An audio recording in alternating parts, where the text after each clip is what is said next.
மனைவி கேட்குறா, என்னத்தை முன்னீங்க அப்படின்றா. உண்மையை சொல்லி தான் நான் கேட்டதுக்கப்புறம், இல்லை ஒரு வைரம் இருந்தது, அதை காலில் அது மண்ணால் மூடினா நீ பார்த்துட்டா ஏதாவது நினச்சிக்க ஆசைப்பட போறியன்னாரா. இன்னுமா அவங்களுக்கு வந்து வைரத்துக்கும் கல்லுக்கும் வித்தியாசம் தெரியுதுன்னு கேட்டாலாம். எதுக்கு இதை சொல்கிறோன்னா, பெண்ணுக்கும் பக்குவப்பட முடியும். ஆண் தான் சந்நியாசம் இல்லை, பெண்ணுக்கும் பக்குவப்பட முடியும் சந்நியாசம்ன்றது. ஆனால் எதனால் வந்து பெண்ணை வந்து கொண்டாடாமல் விட்டுட்டான்னா, சன்னியாசியாக போடுவா, ஊர் ஊராக சுற்றிக்கிட்டே இருப்பா, காடு மலைலாம் போவா, அதனால் இந்த சன்னியாசத்தை கொண்டாடல. ஆனால் பையனோட வயிற்றில் பேரன் பிறந்து அதுக்கப்புறம் வயது முதிர்ந்த பிறகு வானப்பிரஸ்தம்னு குடும்பத்தை விட்டுட்டு ஒரு கிராமங்களை தாண்டி, அந்த காலத்தில் ஒரு கிராமத்தையும் தாண்டினால் ஒரு காடு இருக்கும். நிறைய அடர்ந்த மரங்களோட காடு. அந்த மாதிரி காட்டில் போய் குடிசை போட்டுட்டோ இல்லை மரத்து நிலையிலே ஒதுங்கி தன்னோட காலத்தை கழிப்பான், சுவாமி ஞாபகமாக ஜப தபங்கள்லாம் பண்ணி. அப்போ அது வானப்பிரஸ்தம்னு சொல்லுவாள். அதுலேயே வந்து இந்த சந்நியாசம் முழுமையாக வாங்கிட்டு, வானப்பிரஸ்தம்ன்றது மனைவியோடு வசிக்கக்கூடிய அதிகாரம் உள்ள விஷயம். வானப்பிரஸ்தத்தில் மனைவியோடு இருக்கலாம். ரிஷின்னு சொல்லி தபஸ் பண்ணுறாளே அவளும் மனைவியோடு இருக்கலாம். இந்த ரிஷிகளாக இருக்கிறவாளுக்கும் மனைவி உண்டு. பரமஹம்ச சன்னியாசிகளை பற்றியும் சொல்கிறான். அம்ச சன்னியாசிகளுக்கு ஆடை உண்டு, வஸ்திரங்கள்லாம் உண்டு. அவள் வந்து மற்றவா உடுத்தி போட்டதை எடுத்து பயன்படுத்திப்பாள். பரமஹம்ச சன்னியாசிகள்னு பார்க்கும்போது அவள் ஆடை உடுத்தலாம், உடுத்தாமையும் இருக்கலாம். அதுக்கப்புறம் நிறைய சொல்கிறான். ஏகதண்ட சன்னியாசி, திருதண்ட சன்னியாசி. 1,00,000 பேருக்கு உபதேசம் பண்ணுறவர். ஒரு வைணவ தர்மத்தையோ அல்லது சைவ தர்மத்தையோ வளர்க்கக்கூடியவர்களுக்கு சில விதிவிலக்குகள் உண்டு. ராஜ சந்நியாசம்னு புகழ்ச்சி சொல்லுவோம். அது வந்து ராஜ சந்நியாசம். அப்போ அந்த மாதிரி இருக்கிறவா வந்து கையெழுத்து போடலைன்னா கூட அவள் வந்து ஒரு சர்வாதிகாரி நியமனம் பண்ணி அவள் எல்லா விஷயங்களையும் அவள் பார்த்துப்பாள். அவள் ஒருத்தரை நியமனம் பண்ணுவாள். அவள் வந்து அந்த விஷயங்களெல்லாம் பார்த்துப்பாள். அது இப்போ மடம் சார்பாக சொத்துக்கள் வாங்குறதோ, பராமரிக்கிறதோ, பசுக்களை பார்த்துக்கிறதோ, இல்லை தர்மங்களை வந்து உபதேசம் பண்ணுறதோ, தர்மத்தை பரப்புறதோ, நிறைய நல்ல காரியங்களை செய்வாள். பரமஹம்ச சன்னியாசிகள்லாம் வாழ்ந்து மறைஞ்சிருக்கா. அதவாளெல்லாம் நம்ம பார்க்குறது கூட துர்லபம் சொல்லுவாள். காசி காடுகளில் இருந்தவாளை பற்றி கேள்விப்பட்டிருக்கோம். பரமஹம்ச சன்னியாசின்னு சொல்லும்போது ராமகிருஷ்ண பரமஹம்சா மாதிரி பெரியவாளை பற்றிலாம் நம்ம பார்க்குறோம். நிறைய மகான்கள் ரமண மகரிஷி மாதிரிலாம் இருந்திருக்கா. அப்படிலாம் பார்த்தா சேஷாதிரி சுவாமிகள்லாம் பரமஹம்ச சன்னியாசி தான். ஏன்னா அவரெல்லாம் பார்த்தா சதாகாலமும் எங்கே இருப்பார்னு தெரியாது. ஆடையை பற்றி, உணவை பற்றி, தூக்கத்தை பற்றி எந்த சிந்தனையும் இல்லாமல் இருந்தால் இந்த மாதிரி எத்தனையோ மகான்கள் இந்த பூமியில் இருந்திருக்கா. அதனால் சந்நியாசம்னு சொன்னால் அதில் நிறைய இருக்குது. ஆனால் நம்மெல்லாம் ஆபத் சந்நியாசம் தான் வாங்கிக்க முடியும். ஆபத் சந்நியாசம்னா நமக்கு ஏதாவது ஒரு கண்டம் வந்துடுத்து, ஆரோக்கியம் குறைஞ்சி போச்சு, அப்போ வயசான காலத்தில் வந்து ஆபத் சந்நியாசம்னு வாங்கிப்பான். அவன் நீண்ட ஆயுள் கிடைக்கணுவான். அது முறையான சன்னியாசம்னு சொல்ல முடியாது. ஆபத் சன்னியாசம்னு கடைசி காலத்தில் வாங்கிப்பான்னு சொல்லுவான். ஆபத் சன்னியாசம் வாங்கினா மோட்சம் உண்டு. அது ஆபத் சன்னியாசத்துக்குரிய சில லட்சணங்கள்லாம் இருக்குது. அதை இன்னொரு சந்தர்ப்பத்தில் இன்னும் இதை பற்றி நிறைய பேசலாம். அதுலேயே பார்த்தீங்கன்னா சன்னியாசத்தில் பூணல் உண்டா, பூணல் இல்லையா, அதுலேயும் இருக்குது. உங்களுக்கு அப்படி சொல்லும்போது உங்களுக்கு அதுக்கான லட்சணங்களை பற்றியும் சொல்கிறார். அந்த பூணல் இருக்குன்றதுக்கு என்ன லட்சணம், பூணல் ஏன் அணியக்கூடாதுன்றதுக்கு லட்சணம், அதுக்கெல்லாம் இன்னும் சில விஷயங்கள்லாம் இன்னும் விரிவாக சொல்கிறா.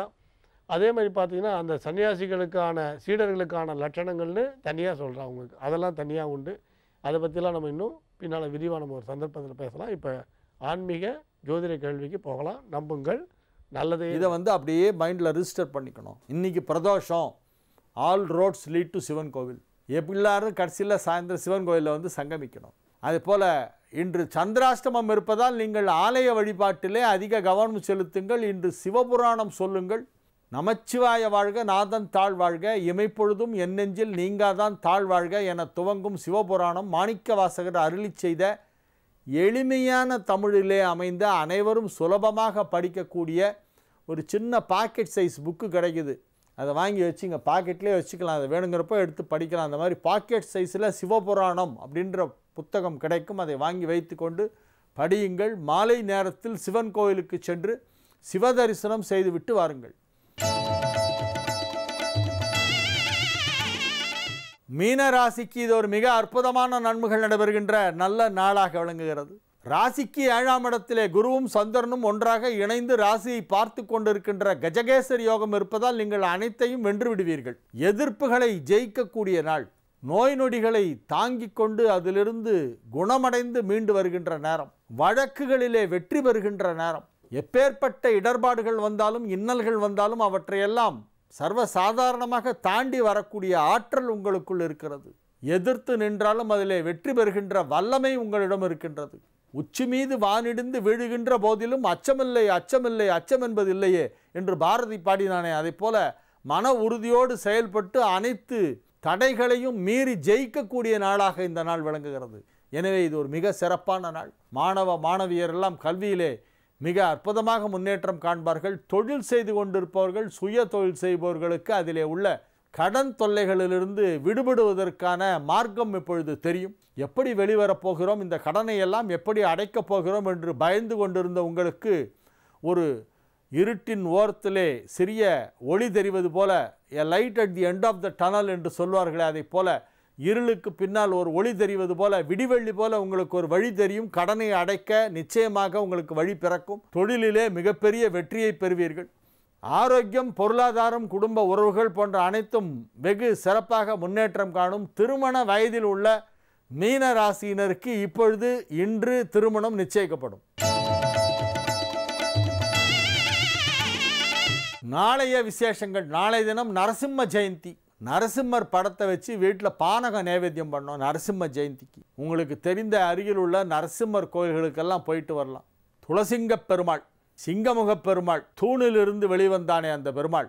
இறைவன் எங்கும் இருப்பான், தூணிலும் இருப்பான், துரும்பிலும் இருப்பான், எங்கள் திருமால் எங்கும் இருப்பான் என்று பிரகலாதன் சொன்ன உடனே தூணிலிருந்து வெடித்து வந்து தனது பக்தனாகிய பிரகலாதனின் வாக்கை மெய்ப்பிப்பதற்காக ஹிரண்யகசிபுவை மாலை நேரத்திலே வாசலிலும் இல்லாமல் உள்ளேயும் இல்லாமல் எந்த ஆயுதமும் இல்லாமல் நகத்தால் கிழித்து எறிந்த நரசிம்மாவதாரம் ஏற்பட்ட நாள் நாளைய தினம். நரசிம்ம ஜெயந்தியை தஞ்சை மாவட்டத்திலே கும்பகோணத்து சுற்று வட்டாரத்திலே இருக்கக்கூடிய சில கிராமங்களிலே பாகவத மேளா என்று ஒரு நாடகமாக அதை நடிப்பார்கள். அதில் நரசிம்மர் வேஷம் போடுறவருக்கு நிஜமாகவே சாமி வந்துடும், அவர் பிடிக்க முடியாது. மெலட்டூர், தேப்பெருமாள் நல்லூர், சாலியமங்கலம் போன்ற சில கிராமங்களிலே அது மிகவும் புகழ்பெற்றது. விடிய விடிய நடக்கும். நரசிம்ம ஜெயந்திக்கு அந்த பிரகலாத சரித்திரத்தை நாடகமாக நடத்துவார்கள். அதிலே நரசிம்மர் வேஷம் போட்டு கொண்டு வருபவர் உண்மையிலேயே அவருக்கு அந்த சாமி ஆவேசம் அவரை கண்ட்ரோல் பண்ணுறதே கஷ்டமாக இருக்கும். நரசிம்மர் தூண்லேருந்து வெளிச்சு வரா மாதிரி அவங்க பண்ணுவாங்க. அது ட்ராமாவாக தான் பண்ணுவாங்க. கடைசியில் அது உண்மையிலே நரசிம்மரே அவதாரம் எடுத்து நம்ம கிராமத்துக்கு வந்துட்டா மாதிரி இருக்கும். அந்த மக்களுக்கெல்லாம் அப்படியே ஒரு பக்தி பரவசம் ஊட்டும் விதத்திலே அது இருக்கும். வீட்டுக்கு வீடு பானகம் எடுத்துகிட்டு அங்கே வச்சு நைவேத்தியம் பண்ணுவாங்க நரசிம்மருக்கு. சாலியமங்கலத்தில் நரசிம்ம அவதாரம் முடிஞ்சு காலையில் விடிஞ்சிரும் போல போலன்னு. அந்த சாலியமங்கலம் அக்ரஹாரத்தில் அங்கே போகிறவங்கள எல்லாரையும் இருந்து இங்கே நீங்கள் நரசிம்மாவதாரம் முடிஞ்சு பானகம் சாப்பிட்டு காலையில் இருந்து டிஃபன் சாப்பிட்டு தான் அனுப்புவாங்க. மெலட்டூரில் 10 நாள் 10 நாள் 2 உற்சவம் நடக்கும். மெலட்டூர் பாகவத மேளாங்கிறது உலக புகழ் பெற்றது. அதில் எல்லா நாடகங்களும் ஹரிச்சந்திரா நாடகம்லாம் அதில் ரொம்ப நல்லாயிருக்கும். அதுலேயும் இந்த பிரகலாத நாடகம் நடைபெறும். நாளைய தினம் நரசிம்ம ஜெயந்தியை முன்னிட்டு நரசிம்ம அவதாரம் எடுத்த அற்புதமான ஒரு பெருமாள் வழிபாட்டுக்குரிய நாள் நாளைய தினம். எம்பெருமான் தூணிலும் இருப்பான், துரும்பிலும் இருப்பான். அந்த நாராயணன் திருக்கோயில்களுக்கு சென்று, அந்த நரசிம்மாவதார திருக்கோயில்களுக்கு சென்று நரசிம்ம சுவாமியை தரிசனம் செய்து கொண்டு வர வேண்டும். வீட்டிலேயே நரசிம்மர் படம் இருந்தால் அதை வச்சு பானகம் வச்சு நைவேத்தியம் பண்ண நாளைக்கு சாயந்தர நேரத்தில் பண்ணோம். மாலை அந்தி சாயும் நேரத்திலே நாளைய தினம் நரசிம்மர் வழிபாடு செய்ய வேண்டும். நாளைய தினம் சித்திரகுப்தன் வழிபாடு, சித்திரகுப்த பூஜை செய்வார்கள். சித்திரை மாதத்திலே வருகின்ற சித்திரை நட்சத்திரத்திலே பௌர்ணமி சேரும் பொழுது சித்திரகுப்த பூஜை என்று ஒன்று செய்வார்கள். யமனுக்கும் சித்திரகுப்தனுக்கும் வழிபாடு செய்வது வழக்கம் அந்த சித்ரா பௌர்ணமி சித்திரை நட்சத்திரத்திலே. அதற்கென்று சில மந்திரங்கள் எல்லாம் இருக்கின்றன, அவற்றை சொல்லி வழிபாடு செய்வார்கள். யமாய தர்ம ராஜாய மிருத்துவே ஜந்தகாய ஜ வைவஸ்வதாய காலாய சர்வபூதக்ஷயாய ச ஹௌதும்பராய தத்னாய நீலாய பரமேஷ்டினே விருகோதராய சித்ராய சித்திரகுப்தாயவை நமஹா என்று சொல்லி சித்திரகுப்தனையும் யமாய தர்ம ராஜாய என்று தர்மராஜனாகிய யமபெருமானையும் வழிபாடு செய்வது வழக்கம். இத்தகைய வழிபாடுகள் செய்யும் நாளாக நாளைய தினம் விளங்குகிறது. மீண்டும் நாளைய நிகழ்ச்சியிலே உங்களை சந்திக்கும் வரை உங்களிடமிருந்து விடை பெற்றுக் கொள்வது உங்கள் வழிகாட்டி ஜோதிடர் ஹரிகேச நல்லூர் வெங்கட்ராமன், நங்கநல்லூர். வணக்கம்.